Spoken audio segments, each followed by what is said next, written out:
Hey guys, I'm Bartol if you're new here. I've just graduated with a master's in mechanical engineering from Oxford this past September 2024. And lately I've been doing a lot of thinking about the idea of starting a personal website. It is a bit of a weird concept having a personal website. So many questions just fill my mind about it. Do I really need one? What if it just gathers digital dusts with no one visiting it? What if my thoughts and ideas are just too trivial or simple to share? And I'm sure these questions have crossed probably your mind at some point too. However, the more I weigh the pros and cons up, the more I find myself leaning towards the idea that maybe making a personal website is worth trying. So I thought, why not explore it together in this video? After doing some thinking and some research, I've come up with 3 reasons that are getting me more into the idea of starting a personal website. And I've also found a few tricks and ways that make starting one just a complete piece of cake. So let's dive in. The first reason why I think a personal website might be beneficial is just to my personal clarity of thought. Having a personal website could be a fantastic tool for just distilling my thoughts and honing my voice. Imagine having your mind feel like a chaotic storm of ideas, just so many thoughts all at once. And it just makes you feel overwhelmed. And writing could just serve as a thought anchor. By translating my thoughts into words, I'd just be forced to sort through them methodically, focusing in on each of them and writing about them and then moving on to the next one rather than them just flying around. I could also potentially discover new connections that I didn't initially see and would be excited by the possibility of evolving through them in the writing process. Think about it. Every time I share my thoughts, be it about personal experiences, hobbies I'm passionate about, or even just random things I'm interested in, I'm not just writing for an audience, I'm engaging in a deeper conversation with myself. And over time, this could evolve into a repository of knowledge or a collection of innovative ideas, or even non-innovative, but just ideas that might resonate with others. Creating an environment for this in the form of a website would just allow me to experiment with my ideas and hopefully become a better communicator in the process. And also, as an added bonus, having this website would keep me more accountable, as well as more careful with everything that I write, rather than just if I used a diary or a journal. By the way, if you're enjoying this video, I'd really appreciate it if you could leave a like, subscribe, and turn your notifications on. It really helps make more of these hopefully insightful and at the very least entertaining videos.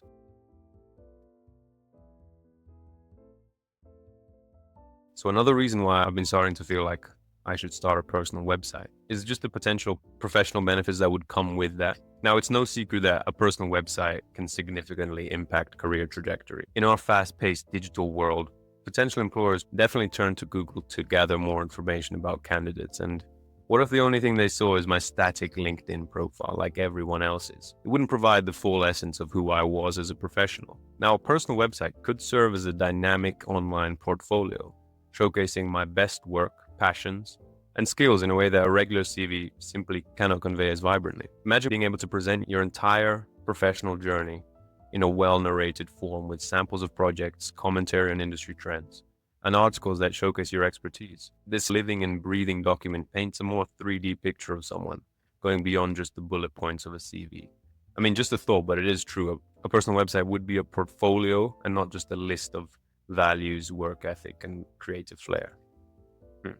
A personal website is not just about getting a job. It's about establishing a personal brand. This platform could help me convey my unique voice and establish authority in my field. By just sharing relevant content and insights, I could attract opportunities, perhaps, that I might never have considered. I could also potentially receive an offer to collaborate on an exciting project or get featured in an industry publication, all because I just decided to share my perspectives online. None of this cool stuff will probably happen. The chances are quite small to be realistic.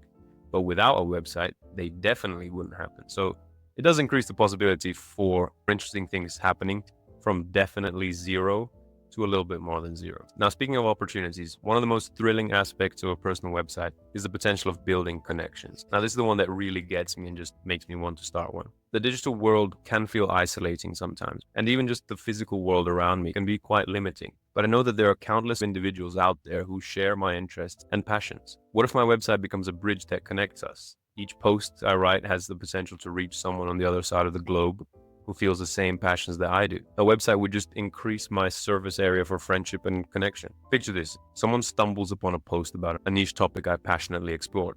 and it resonates with them. They reach out to me, which sparks a meaningful conversation. And this could lead to collaborations, brainstorming sessions, or just great friendships. Networking doesn't just have to be at formal events. I usually hate those. It can stem from writing, cultivating relationships with like-minded individuals who inspire and challenge you. And just sharing our thoughts online can lead to very surprising results. You never know who might be reading. Maybe that post about my unique perspective on a trending topic catches the eye of a podcaster who's looking for guests. It's going to lead to a chat and then even a chance to share ideas on a much broader platform. The idea of doors opening simply because I put my thoughts out there into the universe is both quite exhilarating and empowering. But then there's the larger picture as well, the potential impact. In a world where conversations often feel drowned out by noise, I sometimes think about the idea that my voice may not resonate that much, or it's not that important. It's quite easy for this doubt to creep in, but having a platform could allow me the opportunity to contribute meaningfully to conversations that stir my passion. I can share my insights, debate important topics, and just explore personal narratives that could inspire or comfort someone else out there. I mean, the internet provides an unparalleled opportunity to reach others beyond my immediate circle, with partaking in discussions on a much more global scale. And the comforting thought is that even if I reach just a handful of people, even just one, that's still amazing. Each person I connect with could be someone who finds solace or inspiration in my experiences. And documenting my journey and sharing my perspective could foster connections that could change perspectives, incite dialogue, or just provide some food for thought. All right, so after all of this thinking, going back and forth, do I start a website? Do I not? If you decide to, and if I decide to, how do I even get started? So a few years back, building a website must have been impossible. There was countless coding languages to master, and if you didn't study computer science, you were not going to get far. Well, luckily, with the current technology, it's insanely simple. Nowadays, we have platforms like Squarespace, WordPress, Wix, Ghost, and these just make creating a website not just accessible, but foolproof. They are just user-friendly. There's so many templates. You can design anything you want, whether it's a sleek look, a professional look, or a cozy blog-centric vibe. There's something for everyone. All it takes is picking a domain name, customizing a template, just adding content. I now have the power to create a digital space that genuinely reflects me, my interests, and my journey. The big barrier is that the website has to be perfect right from the start. Well, perfection is quite overrated, as I talked about in a previous video about how Roger Federer got me into Oxford. Perfection is actually non-existent. Starting small is not just okay, it's often the best way to grow. A simple site, literally with an about page, a few engaging blog posts, and then a contact page is all you really need. And if I decide to start a website, as I gather more experience, insights, and feedback, the website can just grow organically. So I don't have to worry about that now. Okay, so I've gotten over the barrier of starting a website. I've made the website. And now what should I actually write about?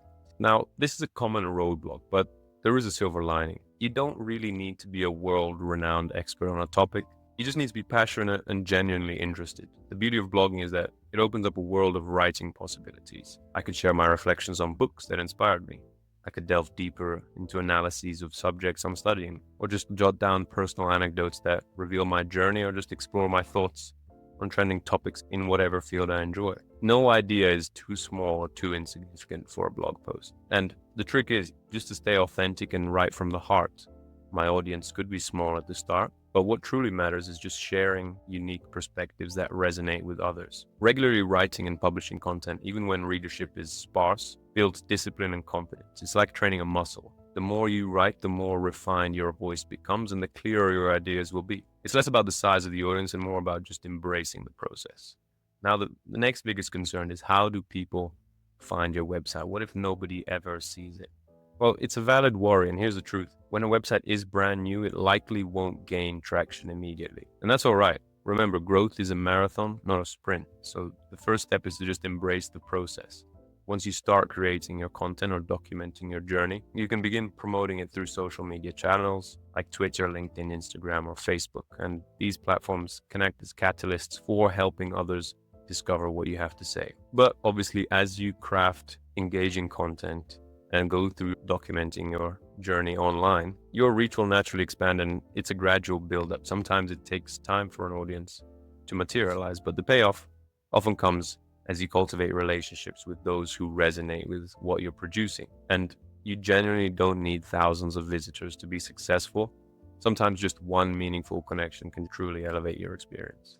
So But now that I've unraveled this journey of self-reflection and exploration, I'm starting to feel convinced that embarking on the path of creating a personal website is worth the investment. It has the potential to help me grow both personally and professionally, fostering connections with like-minded individuals, and ultimately unlocking opportunities I may have never even envisioned. And even with a start filled with doubts and a modest following, the possibilities are life-changing. As you carve out your space online, you have the chance to communicate authentically with others and explore avenues you've never even imagined. And what's even better, starting a website is completely low risk. It takes almost no budget to start one. And if that's true, then what's the worst case scenario? Maybe your website won't take off or remains largely unread. But on the flip side, what if it leads to incredible revelations, collaborations, or connections? It's thrilling to think that it takes no cost, but you could have insane potential gains. And who knows, maybe in 5 years, you'll look back and think, oh, I can't believe I thought so hard about whether to start a personal website. Anyway, a bit of a rambly video, but I want to really know, what do you think? Leave a comment down below with any questions or queries or concerns. And also you can just tell me about your thoughts or your own experiences with a personal website and any advice you might have. I read through all of the comments and reply to each of them diligently. Now, if you're genuinely in a rut in life like I was, why don't you watch the video about the 5 biggest life lessons that Oxford University taught me from my 4 years there. I'll put it somewhere here, so check it out. Anyway, thanks for watching everyone, and I'll see you in the next one. Goodbye.